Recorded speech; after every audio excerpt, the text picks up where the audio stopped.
Hello friends, target GS में आप लोग को स्वागत करते हैं। आज लेकर आए हैं दोस्तों सेशन को आगे बढ़ाते हुए ग्रुप डी का सेट नंबर, जो कि हम सेट नंबर 1 से 12 तक अच्छी तरह से हम कंप्लीट कर चुके हैं। आज सेट नंबर 13 को पर चलेंगे दोस्तों, जो कि आज सेट ग्रुप डी का सेट 13 नंबर पर। यह दोस्तों बता दूं कि यह सेट जो तो प्लेटफॉर्म के जो वॉल्यूम 3 जो आया है दोस्तों, जिसका वॉल्यूम 3 है, जिसमें से 27 सेट दिया हुआ। आज हम 13 सेट पर पहुंच चुके हैं, करीब आधे पर पहुंच चुके हैं। या दोस्तों ग्रुप डी की तैयारी कर रहे हैं उसे विद्यार्थी के लिए, या तो फिर आप एनटीपीसी की तैयारी कर रहे हैं उसे विद्यार्थी के लिए बहुत ही अति महत्वपूर्ण क्वेश्चन इसमें साइंस को देखने के लिए मिलते हैं, और साथ ही मैथ रीजनिंग का भी क्वेश्चन देखने को अच्छे अच्छे मिलते हैं। अगर जो लोग इस वीडियो को पहली बार देख रहे हैं या चैनल पर पहली बार विजिट किया है, तो चैनल को सब्सक्राइब करके बेल आइकन प्रेस कर लीजिए, ताकि आने वाला हर वीडियो का नोटिफिकेशन सबसे पहले आपके पास पहुंच जाए। और दोस्तों यह चैनल पर आपको ग्रुप डी तक डेली बेसिस पर आपको सेट प्रोवाइड किया जाएगा। अगर जो इसका पीडीएफ लेना चाहते हैं तो हमारे टेलीग्राम का लिंक भी इस वीडियो के नीचे दिया रहता है, वहाँ से टेलीग्राम ज्वाइन कर सकते हैं। चलते हैं, देरी न करते हुए क्वेश्चन के ऊपर जाने से पहले दोस्तों, अगर जो अच्छा लगा एक बार लाइक कीजिए और साथ ही शेयर करना मत भूलिए। चलते हैं, अब वीडियो के अंत तक बने रहें। चलते हैं दोस्तों, आ चुका है क्वेश्चन सेट नंबर 13 के ऊपर। अब इसमें देख लेते हैं क्वेश्चन के ऊपर क्वेश्चन किस लेवल से पूछा गया है। चलते हैं जीके जीएस के कॉर्नर्स के ऊपर। हम इसमें मैथ रीजनिंग अलग से वीडियो प्रोवाइड करते हैं दोस्तों, इसमें हम मैथ रीजनिंग देखते हैं। तो यहाँ पे अब मैथ रीजनिंग का वीडियो अलग से, इसमें हम जीके जनरल अवेयरनेस के ही पार्ट देखते हैं, क्योंकि वीडियो ज़्यादा लंबा ना हो जाए, कम समय में ज़्यादा से ज़्यादा क्वेश्चन आप अच्छे आसानी से देख सकते हैं। तो चलते हैं क्वेश्चन के ऊपर। यानी क्वेश्चन नंबर 7 पर दिया हुआ दोस्तों कह रहा है कि कोरोना वायरस के जो लैम्डा वेरिएंट को जो संक्रमण को पहला मामला किस देश को मिला था। तो बताना दोस्तों कि लैम्डा जो वेरिएंट जो संक्रामक जो मिला था दोस्तों, जो पहला मामला मिला था, आपको बताना है। तो यह बताने से यह मिला था पहला मामला पेरू में मिला था। ऑप्शन नंबर सी हो जाएगा इसका राइट आंसर, पेरू। अब चलते हैं अगले क्वेश्चन देख लेते हैं। कह रहा है अगला क्वेश्चन कि सार्वजनिक परिवहन के साधन के तौर पर रोपवे सेवा शुरू करने वाला पहला भारतीय शहर कौन बना है। आपको बताना है कि सार्वजनिक परिवहन के साधन के तौर पर बताना है दोस्तों, रोपवे सेवा करने वाला पहला शहर भारतीय शहर को बताना कि कौन सा है। तो इसका राइट आंसर हो जाएगा दोस्तों वाराणसी, जो सार्वजनिक परिवहन को सुविधा किया। ऑप्शन नंबर बी हो जाएगा इसका राइट आंसर, वाराणसी। अब चलते हैं अगले क्वेश्चन के ऊपर। अगला क्वेश्चन नंबर कर रहा है कि anomalies in a law and justice जो नाम पुस्तक है के लेखक कौन है। बताना है कि जो पुस्तक लिखे हैं उसका जो पुस्तक है उसका राइटर बताना किसके द्वारा लिखा गया है। यह लिखा गया पुस्तक दोस्तों एन बी रमन्ना के द्वारा, जो कि अभी 38वें 48वें स्थान पर मुख्य न्यायाधीश है। चलते हैं अगले क्वेश्चन के ऊपर। अगला क्वेश्चन नंबर कर रहा है कि WHO ने किस देश को मलेरिया मुक्त घोषित किया है। आपको बताना है कि WHO के द्वारा कौन सा देश जो होता है मलेरिया मुक्त घोषित किया गया है। यह घोषित किया गया दोस्तों देश है चीन हो जाएगा। चीन जो दोस्तों WHO द्वारा घोषित किया। ऑप्शन नंबर इसका राइट आंसर 4 हो जाएगा। अब चलते हैं अगले क्वेश्चन। अगला क्वेश्चन दोस्तों 14 नंबर का एक न्यूमेरिकल दिया हुआ है दोस्तों की, जो कि तारा जो कर रहा है कि एक तारा जो पृथ्वी से लगभग 8.1 गुने 10⁻13 किलोमीटर दूर है, यदि प्रकाश के जो 3.8 गुने 10⁵ किलोमीटर पर सेकेंड से गति चलता है, तो प्रकाश की पृथ्वी तक पहुंचने में कितना समय लगेगा। यह न्यूमेरिकल है दोस्तों, जो कि बहुत ही सिंपल है। अब यहाँ पे समय दोस्तों यह दूरी दिया हुआ है, कितना दिया हुआ है 8.1 गुने 10⁻13, जो कि चाल दिया हुआ कितना स्पीड दोस्तों 3.8 इतना स्पीड दिया हुआ है। तो आप यहाँ से आसानी से निकालने का रहा समय, तो आप जानते होंगे कि समय इक्वल टू जो होता है दूरी बटा चाल होता है, आप इतना जानते होंगे। तो दूरी जो दोस्तों इतना दिया हुआ है इतना स्पीड, तो घटा देने के बाद इसका राइट आंसर घट कीजिएगा तो आंसर आ जाएगा ऑप्शन नंबर 1 इसका राइट आंसर। चलते हैं अगले क्वेश्चन। अगला क्वेश्चन नंबर दोस्तों फिर एक दिया हुआ न्यूमेरिकल, जो कह रहा है कि एक तरंग की जो आवृत्ति है 120 हर्ट्ज है, यदि तरंग की जो चाल है 480 मीटर पर सेकेंड से, तो तरंग का तरंग दैर्ध्य क्या होगी। तो आपका यहाँ पे निकालना है दोस्तों तरंग दैर्ध्य। तरंग दैर्ध्य, तो तरंग दैर्ध्य बराबर एक फार्मूला होता है दोस्तों, जो कि होता है चाल बटे आवृत्ति। चाल बटे आवृत्ति, तो चाल यहाँ पे दिया हुआ दोस्तों कितना 480 किलोमीटर 480 मीटर पर सेकेंड, जबकि आवृत्ति दिया हुआ 120 हर्ट्ज। तो अब इसको हम डिवाइड करेंगे तो क्या होगा दोस्तों 4 मीटर, इसका राइट आंसर 4 मीटर आ जाएगा, जो कि ऑप्शन नंबर बी इसका राइट आंसर हो जाएगा। अब चलते हैं अगले क्वेश्चन की। अगला क्वेश्चन पर आ चुके हैं। अगला क्वेश्चन नंबर कर रहा है कि प्रत्येक वस्तु की स्थिति की परिवर्तन के लिए बताना है दोस्तों कि प्रत्येक वस्तु की जो स्थिति में जो परिवर्तन होता है, कोई वस्तु यहाँ दूसरे स्थान पर चल गया तो परिवर्तन के लिए क्या आवश्यक होगी। पहला ऑप्शन कह रहा है कार्य होना आवश्यक नहीं है। दूसरा का ऑप्शन कह रहा है कि कार्य होना आवश्यक है। तीसरा कह रहा है कि कार्य और स्थिति परिवर्तन का कोई संबंध नहीं होता। चौथा कह रहा है कार्य किया भी जा सकता और कार्य नहीं भी किया जा सकता है।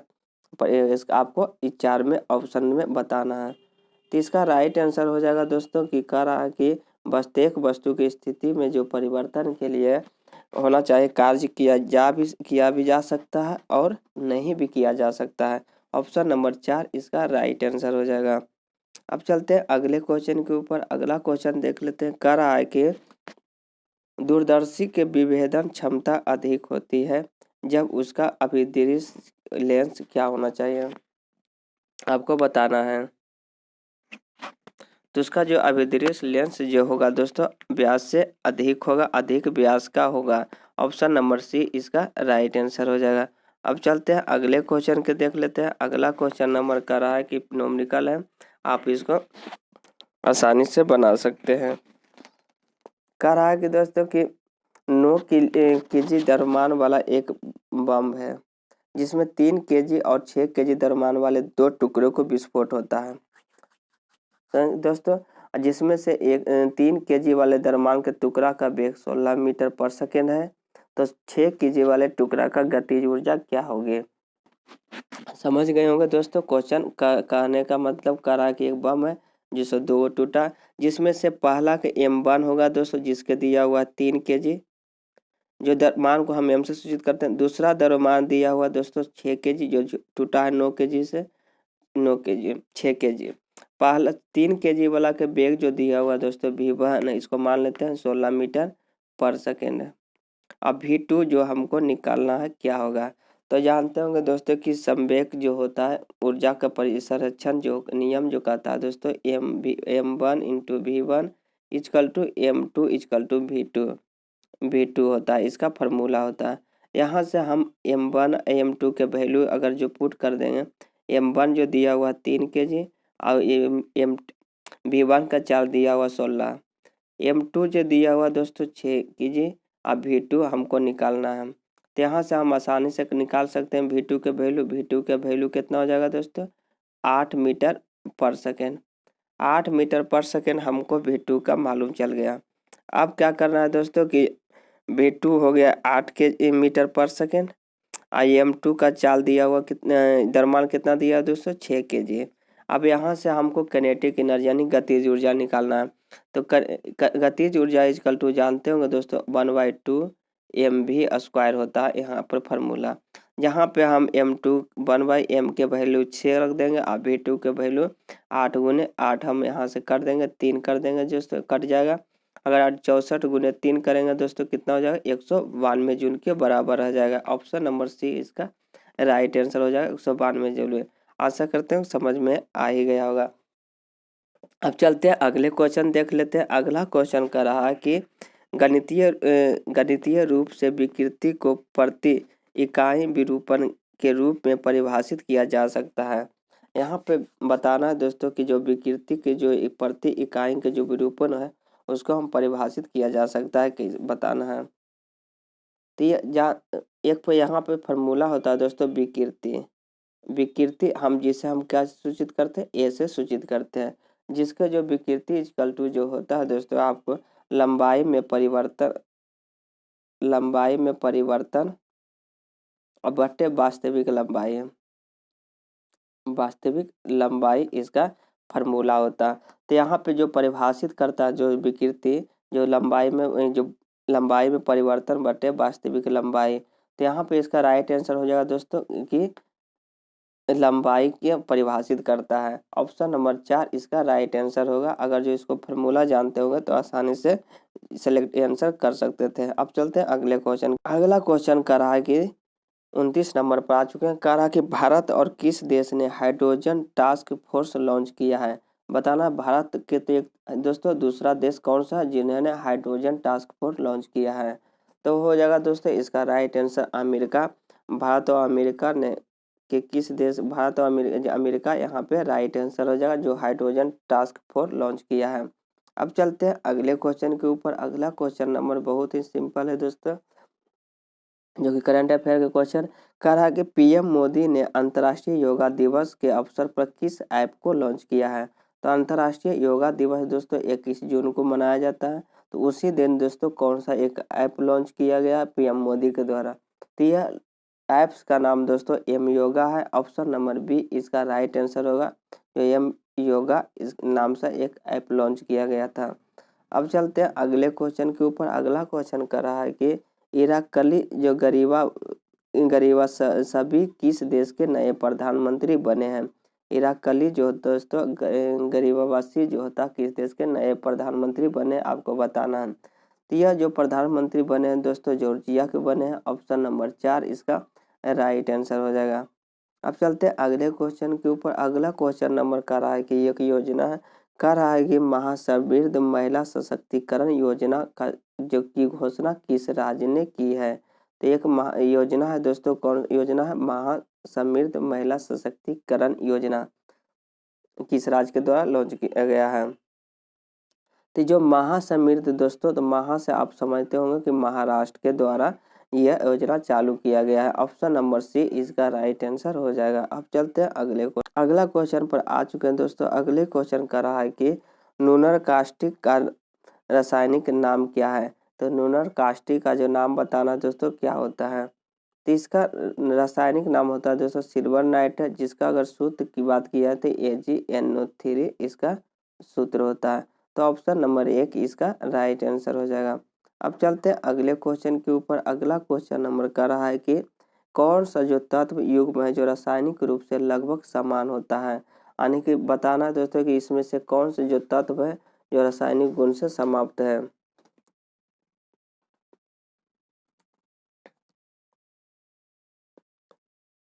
तो इसका राइट आंसर हो जाएगा दोस्तों ऑप्शन नंबर 4 जो जर्कोनियम और हाइफनियम जो होता है एक रासायनिक रूप से लगभग समान होता है।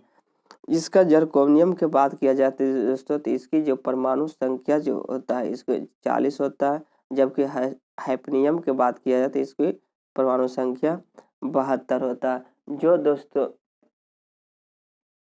जो दोस्तों आवर्त सारणी में 4 के बी के ग्रुप के अंतर्गत रखा गया है। तो यह ऊपर से नीचे जाने पर समान रहता है। ऑप्शन नंबर इसका 4 इसका राइट आंसर हो जाएगा।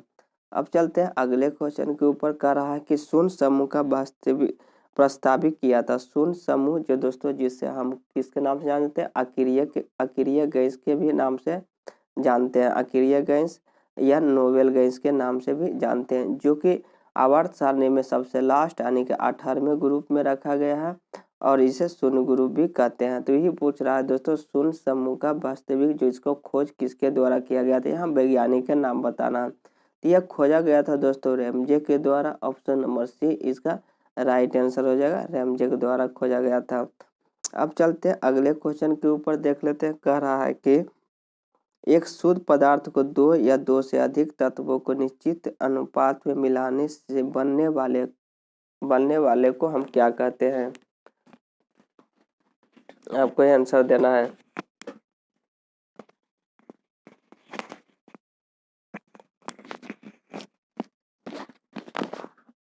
इसका राइट आंसर हो जाएगा दोस्तों यौगिक कहलाता है। ऑप्शन नंबर 4 इसका राइट आंसर हो जाएगा। मिश्रण जो होता है दोस्तों 2 या 2 से अधिक पदार्थों किसी भी अनुपात में मिलाने से जो पदार्थ बनता है उसे हम मिश्रण कहते हैं। तो यहाँ पे दोस्तों निश्चित अनुपात का रहा था, तो ये यौगिक इसका राइट आंसर हो जाएगा। अब चलते हैं अगले क्वेश्चन के ऊपर देख लेते हैं। कह रहा है अगला क्वेश्चन कि जल की जो अधिक क्वथनांक के कारण है, बताना है कि जल का अधिक क्वथनांक का।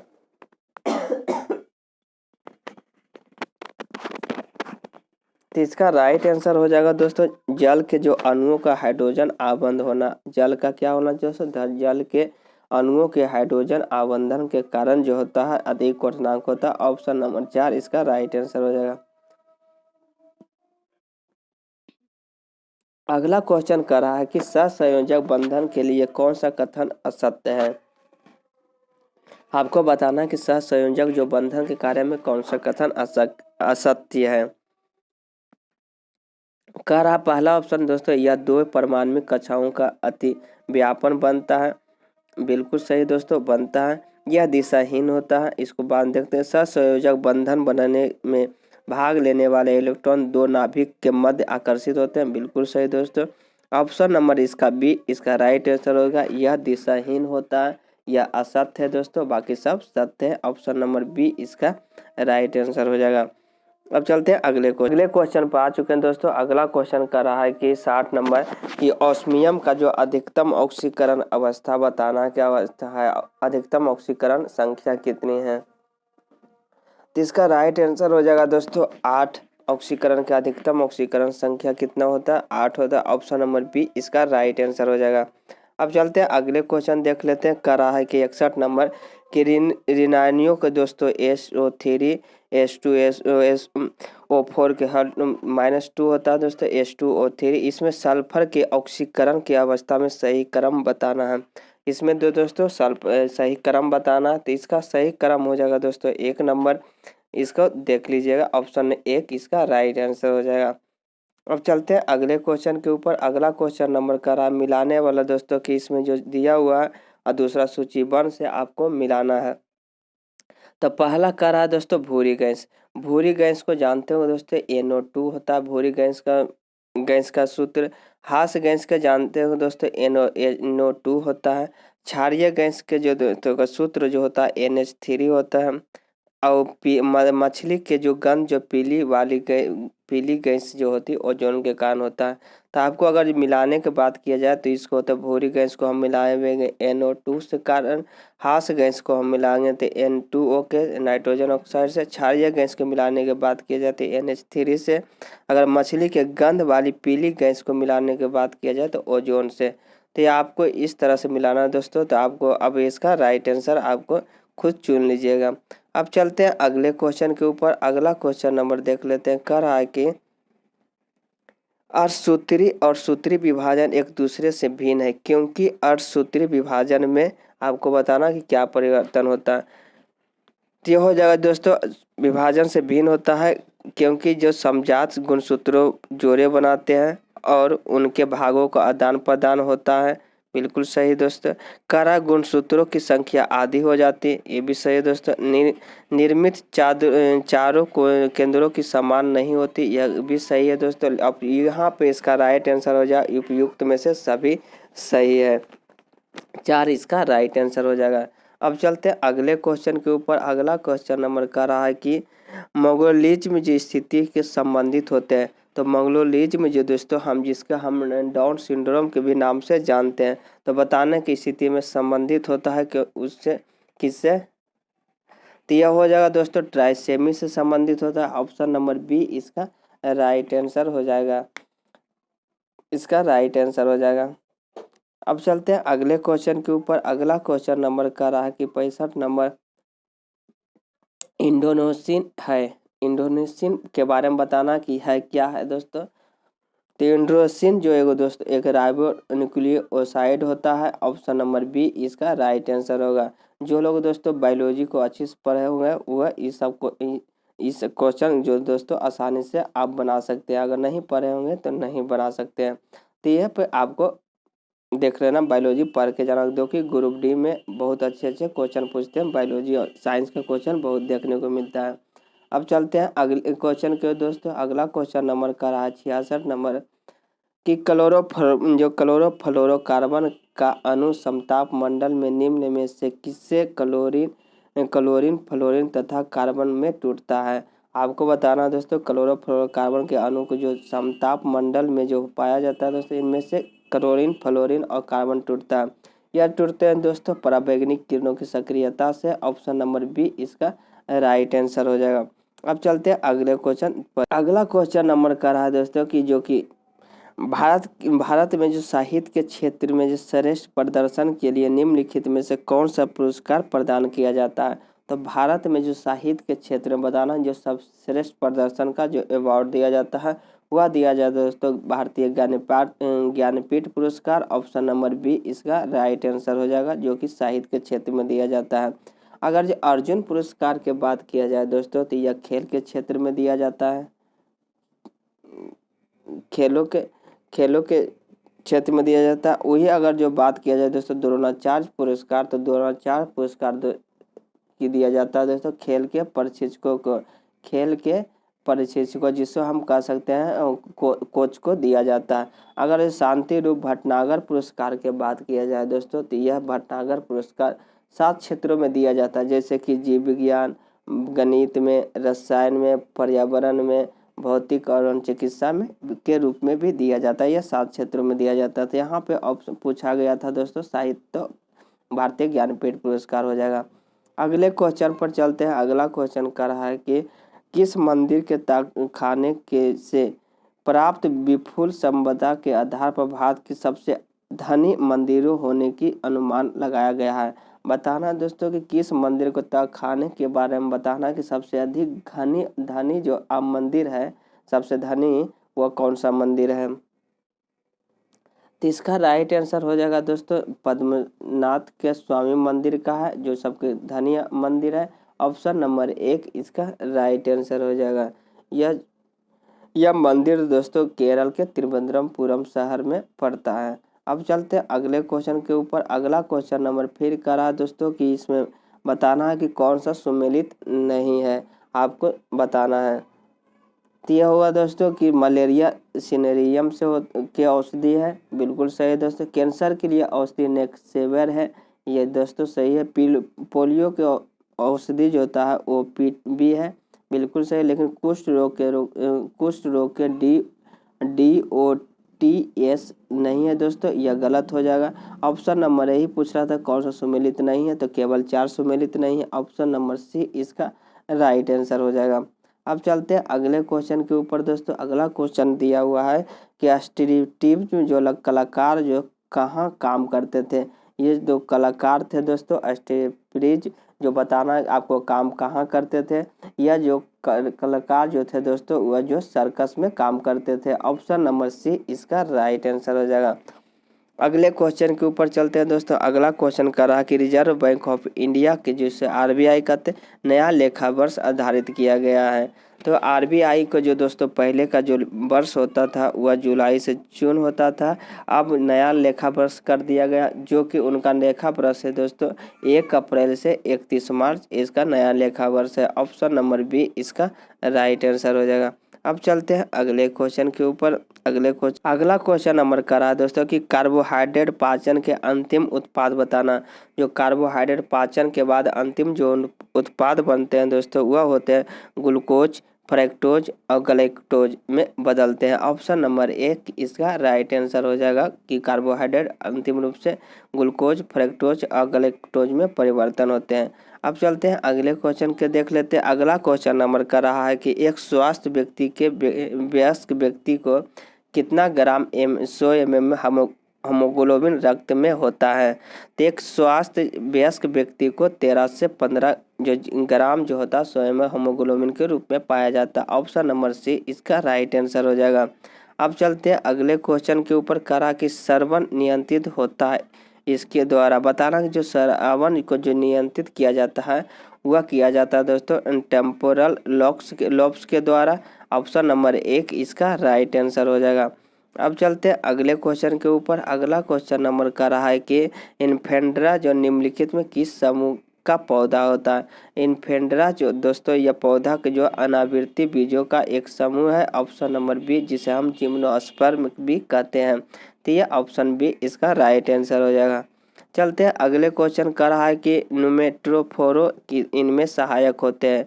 न्यूमेट्रोफोरों के बारे में बताना कि किसमें सहायक होते हैं। तो यह सहायक दोस्तों यह श्वसन में होते हैं। ऑप्शन नंबर 4 इसका राइट आंसर हो जाएगा।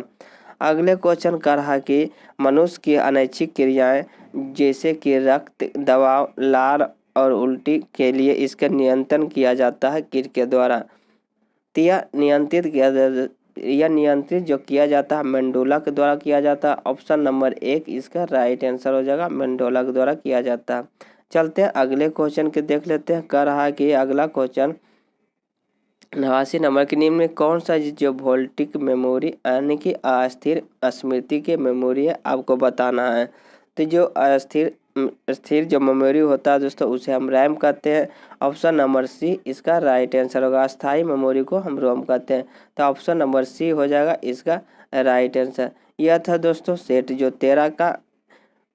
13 का दोस्तों जनरल अवेयरनेस का और करंट अफेयर का क्वेश्चन। इसके आगे टोटल 45 क्वेश्चन देखने को मिलता है जो कि बहुत ही बेहतरीन है। अगर जो अच्छा लगा हो दोस्तों तो लाइक जरूर कीजिए और शेयर कीजिए और साथ ही साथ में चैनल को सब्सक्राइब कीजिए ताकि आपको रेलवे के जो सेट है डेली प्रोवाइड मिल और अच्छी से तैयारी हो सके। अब चलते हैं अगले सेट में मिलते हैं। आज तक